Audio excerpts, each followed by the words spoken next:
I'm bigcal, and welcome to my world. We are continuing with Dragon Questober this week with a smaller, bite-sized video compared to some of the previous ones.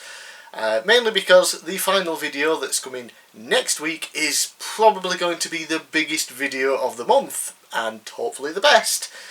But, just to sort of ease into that, I thought a smaller, lighter video would be a little bit better. So this week I'm presenting to you my top 10 Dragon Quest monsters.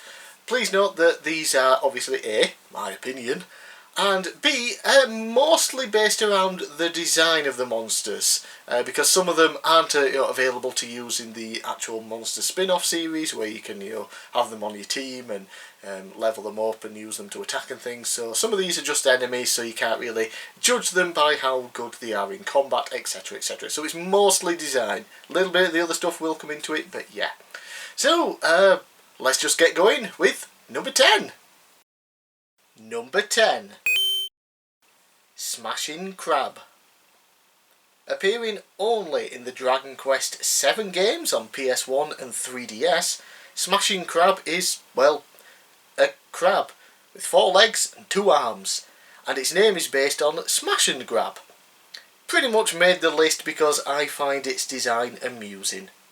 It has 2 other variations, just colour palette swaps, and even a 3DS Dragon Quest VII exclusive variation called Demon Barber.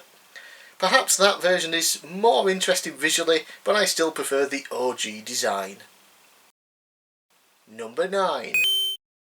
Jargon. Jargon is a rotund, jolly dragon that likes to store items inside a jar. What's not to love? Just don't steal any of its possessions from the jar, or you'll make it sad. Jargon shows up in Dragon Quest 8 and 11 and a whole bunch of monster spin-offs games allowing you to use one in battle, which you totally should because I said so. Aside from the typical colour palette swaps, Jargon has a boss variant in Dragon Quest 11 called Jarvis, who breathes ice instead of fire and makes super awesome jar-related puns. Number 8. Skelegon. Dragons are cool looking. That we can all agree on, right? Right. If you disagree, then you are wrong! Skeletons are pretty cool looking too. Merge the two and bam! Skelegon. And instead of breathing fire like regular old dragons, they can also breathe ice, which just adds to the cool factor. Get it? Cool factor? Moving on. Number 7. Xenlon. I think that's how it's pronounced. Totally not Shenron. Honest. Except, come on, it clearly is. And that is honestly the main reason I love it. The design of Shenron, the eternal dragon from Dragon Ball, is awesome as hell, and seeing it show up in a Dragon Quest game is fantastic too. And hey, it even grants wishes. First showing up in the Super Famicom remake of Dragon Quest III, and then subsequent versions of that game, it will grant the hero a wish once you've defeated it in battle. In the Monster series, it can be obtained for your team, but requires multiple high-ranking monsters first in order to breed one, as it happens to be one of the strongest monsters in the game. And yes, it does have the palette swapped variants too that show up as in-game enemies. Number 6. AxeShark. It's a shark with an axe. It's one cool ass monster design. And, well, that's it really.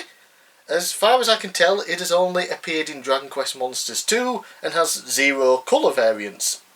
Sometimes something as cool as this simply doesn't need anything else. Number 5. Sham Hatwitch. Let me say that name again. Sham Hatwitch. It's a pig in a witch's hat. Brilliant! Pure and utter brilliance right there. The entire monster line here is fantastic, and I could have picked any of them out, and yes, all for their name. They only really appear in Dragon Quest XI for us here in the West, but they are in Dragon Quest X and Monsters Jokers 3 in Japan. If they can make a side series based on a slime, then they definitely should give us one with a magical hat-wearing pig. Number 4. Stabosaur. A dinosaur with many stabby things on its body to stab you with. Do I need to explain any more? It's like somebody took a T-Rex and then stuck the Iron Throne from Game of Thrones onto its head. Only one variant for this badass monster, and it's essentially a baby version of it, which is both adorable and deadly. Sadly, neither have made it to a mainline game as of yet, but then again, being able to use them to battle for you in the monster series is more awesome than slaying them for XP as the hero. Number 3. Alizarin. A giant scary sea monster. Had to have at least one of these on the list. Alizarin is the boss variant of its kind, playing a pretty big role in Dragon Quest XI at one point. The thought of something like this lurking around the sea is a terrifying thing, and it's even worse when you have to fight it. And that's kind of why I love it. It's one of those things where it's fun to be afraid, and giant sea monsters terrify me, but I find them fascinating as well. Hopefully we'll see more of this awesome monster design in future games. Number 2. Slime and all its incarnations. Yep, the good old slime and all of its amazing variants absolutely had to make the list. But it isn't number 1. Crazy, right? It's the most significant design of all the monsters, being the franchise's mascot and all, and I definitely love the little bugger too. The only thing keeping it from the top spot for me is probably that its design is a little too simple. Yet it's the simplicity that appeals to me as well, so kind of contradicting myself there. Be it the classic blue slime, or an EXP packing metal slime, or a group of slimes coming together to form a king slime, each and every version rocks and forever will. Number 1. Professaurus? I don't know how to pronounce it. But he thinks he's a professor and it's amazing. A dragon, which is slightly confusing since its name makes you believe it's a dinosaur, but whatever. Wearing a graduation cap and looking like it knows everything about anything. From the moment I saw this awesome monster in Dragon Quest XI, I just knew it was going to become my favourite monster design ever. And I was right. As always, variants of it exist, including a boss that likes to steal things.